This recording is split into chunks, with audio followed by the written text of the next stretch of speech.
Good morning, good morning, good morning, Reverend Dr. Mary Whitney here with our 261st day together.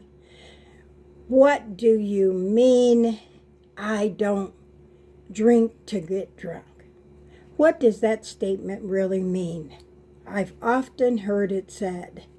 Throughout my young life, I watched my stepfather and my mother get dressed, excited to go out for a night on the town, they called it when I was growing up. But we children dreaded those nights. I remember wondering how two people could be so happy to leave together, yet so rarely seemed happy to come home together. I wanted to have us sit up straight, have us take a few deep breaths together, because I'm sure many of you can relate to this topic that I'm speaking on. Let's take a deep breath in, hugging ourselves gently.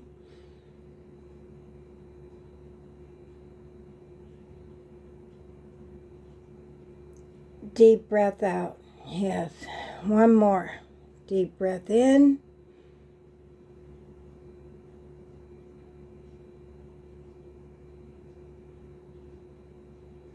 Deep breath out. Yes. Another. Deep breath in.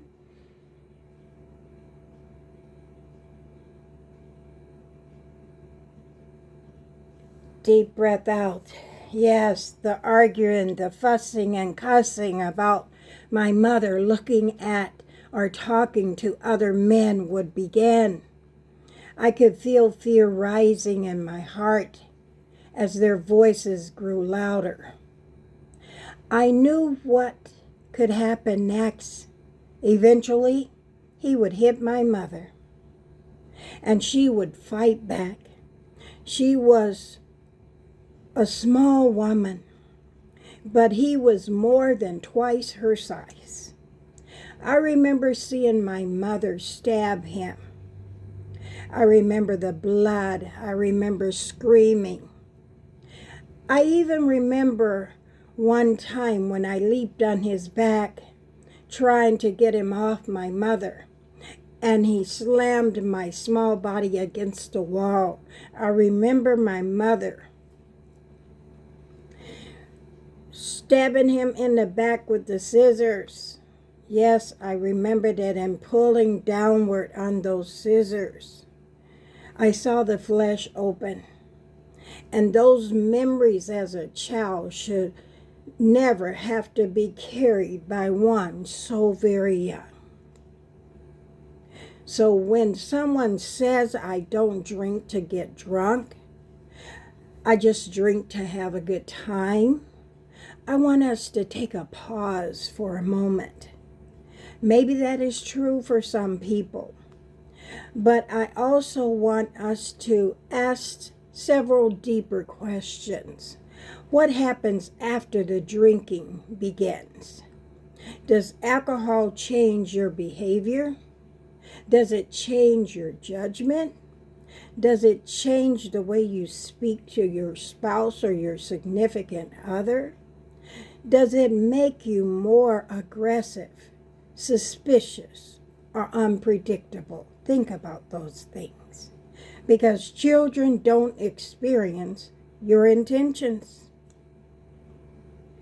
They experience your behavior.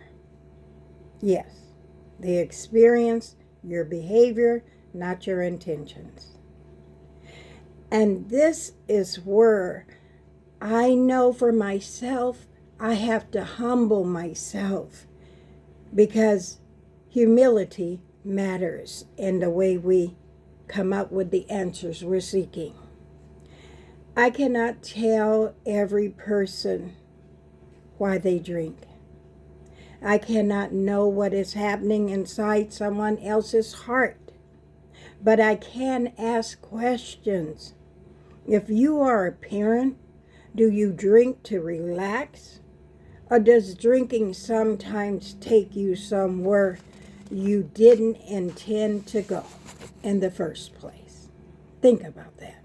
And perhaps the bigger question is, what does your child experience when you are under the influence? Have you ever even asked yourself that question?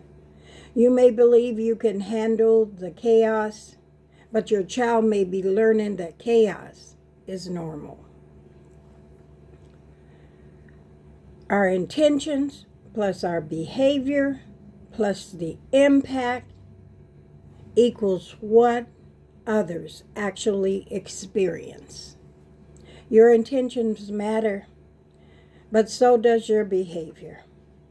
And so does the impact of your behavior on the people who love you.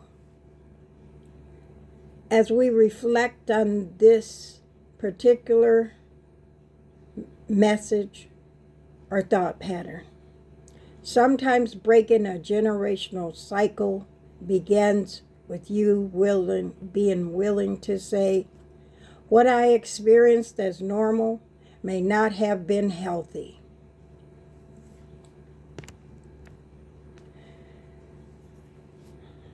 May not have been healthy, right? That realization isn't condemnation. It can be the beginning of freedom. And these are the questions I want you to ask yourself as you go forward throughout the rest of your life. What behaviors did I grow up with believing was normal, that I recognize may have been harmful? When I drink to use substances, how might the people around me experience me differently? What is one habit I could change so that a child does not have to carry what I carried? And finally, am I willing to choose my child's emotional safety over my desire to continue with familiar patterns? You don't have to change everything today or tonight. Sometimes healing begins with one honest decision. I want to thank each and every one who have subscribed, who have liked, who have shared my YouTube channel with others. I appreciate you. And many of you have watched every YouTube that we have put on. As I said, today was our 261st day together in this community, and tomorrow will be 262nd day together. Let us remember to sit up straight. Let us give ourselves a gentle hug, and let us take 3 deep breaths together. Deep breath in.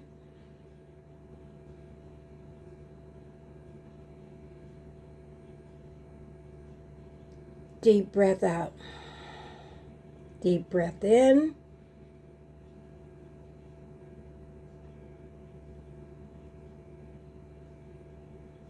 Deep breath out. One more. Deep breath in.